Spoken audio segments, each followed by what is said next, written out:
বালুরঘাটের 22 নম্বর ওয়ার্ডের এক অন্যরকম রবীন্দ্র জয়ন্তী উদযাপন করলেন ওয়ার্ড কাউন্সিলর প্রদীপ্তা চক্রবর্তী। 24শে বৈশাখ বৃহস্পতিবার শুরু হলো এক ব্যতিক্রমী অনুষ্ঠান।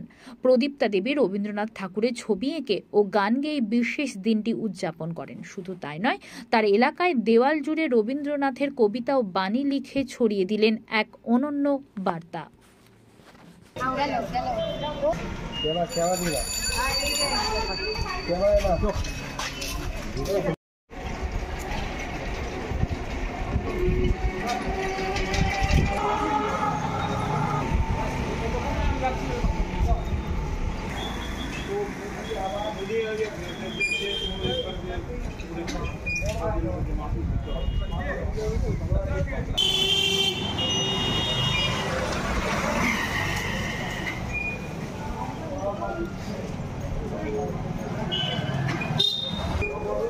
সারা বছর এই চিহ্নে ভর্তি থেকে যাবে, কিন্তু তাহলে এগুলো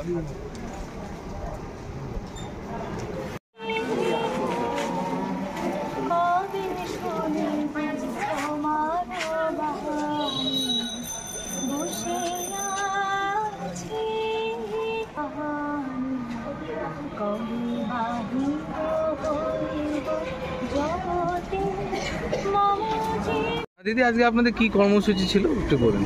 আগামীকাল 25শে বৈশাখ আমাদের বিশ্বকবি গুরু রবীন্দ্রনাথ ঠাকুরের জন্মদিন।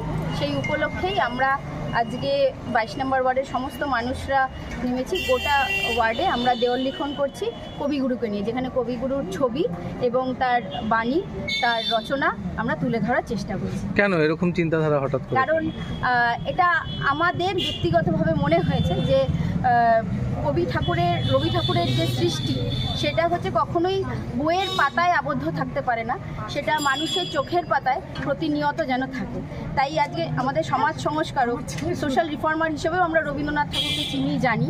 তার বাণীগুলোকে আজকে আমরা তুলে ধরার চেষ্টা করছি। আমাদের দেশে যেখানে আজকে সবসময় এই সাম্প্রদায়িক সম্প্রীতি, ভেদাভেদি, হিংসা এগুলো আমরা দেখতে পাচ্ছি, সেই জায়গা থেকে দাঁড়িয়ে আজকে এই বার্তা, এই বাণীগুলো আমরা সবসময় সমাজের বুকে ছড়িয়ে দিতে চাই। আর সবাই আমরা জানি বালুরঘাট সৃষ্টি, শিল্প, কলা, সংস্কৃতির জগৎ, এবং সেই জায়গায় আজকে এই ওয়ার্ড থেকে আমরা শুরু করলাম, যাতে এই শহরের বুকে এই বার্তাটা ছড়িয়ে যায়। শুধুমাত্র কি এই ওয়ার্ডে, না এছাড়া অন্য?